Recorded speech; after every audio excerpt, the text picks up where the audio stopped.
আচ্ছা, তারারা খসে পড়লে আকাশ কি সে খবর রাখে? ঝরা পাতার বিনিময়ে গাছ সেজে ওঠে নতুন পাতায়। ঝরা পাতাদের খোঁজ কি কেউ রাখে? রাখে না তো।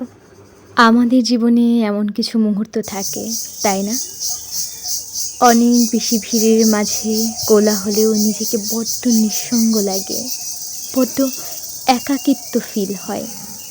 আবার এমনও কিন্তু সময় আছে, খুব নির্জনে নিরিবিলি বসে থেকেও নিজের একাকিত্বগুলো মুছে যায় নিমিষে।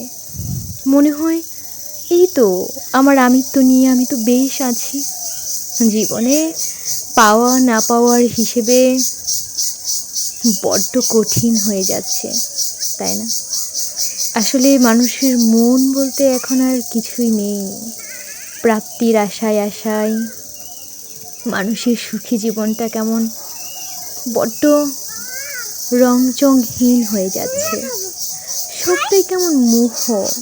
জীবনের হিসেব বড্ড কঠিন, মেলানো যায় না। মানুষ যা চায় তা কখনোই পায় না। দেখবেন 10 জনের মধ্যে 9 জন আপনার জন্য সমুদ্র জলে পাড়ি দিতে রাজি, একজন আপনার জন্য জলে নামতেই রাজি না।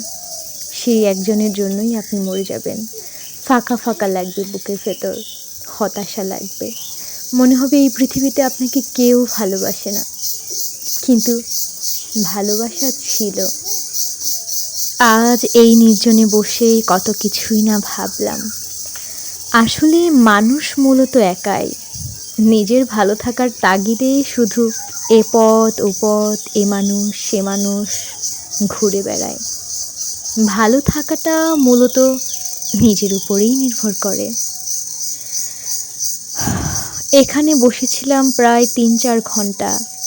পাখির কিচিরমিচির আওয়াজ, মৃদু মৃদু বাতাস, হাঁস মুরগির ডাক, সাথে এই ঝিঝি পোকার গান।